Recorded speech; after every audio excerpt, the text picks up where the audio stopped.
So in western Alaska, there was the remnants of a typhoon, which in the Atlantic is what we call, which is basically a hurricane.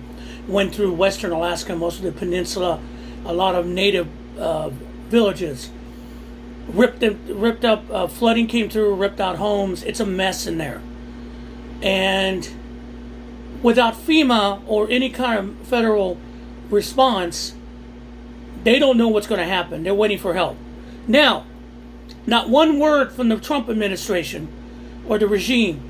Not one word from the mass media. Because this is what we're dealing with incompetent government. By the way, you dumbasses, Alaska is part of the United States. Those people suffering might be native villages, because I know that does bug your asses. But they are Americans and they need help. But you can't get help because you have no federal government working to help them. Don't blame the Democrats, motherfuckers. You already had pulled FEMA funding anyway. Okay? They have no one to help them. Fuck, you need to help the people in Texas with their flood. So don't give me this bullshit. This is what's going on when you have incompetent assholes running the government. So, and there's not one word from the fucking mass media. I didn't hear a word on it in the mass media. Not even the alerts I get from New York Times or Washington Post.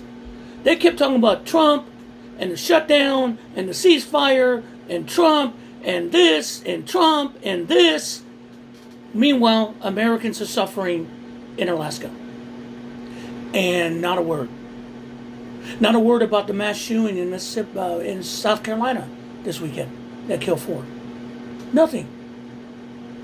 So just make everyone aware that we have fellow Americans in trouble, that we need to find out what we can do to help. Is there the Red Cross there? Does the state need help?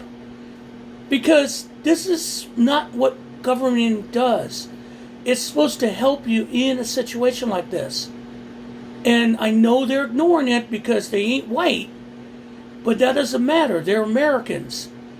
And we need to get on this. We need to figure out what the hell's going on. But this is what you all voted for. Incompetency.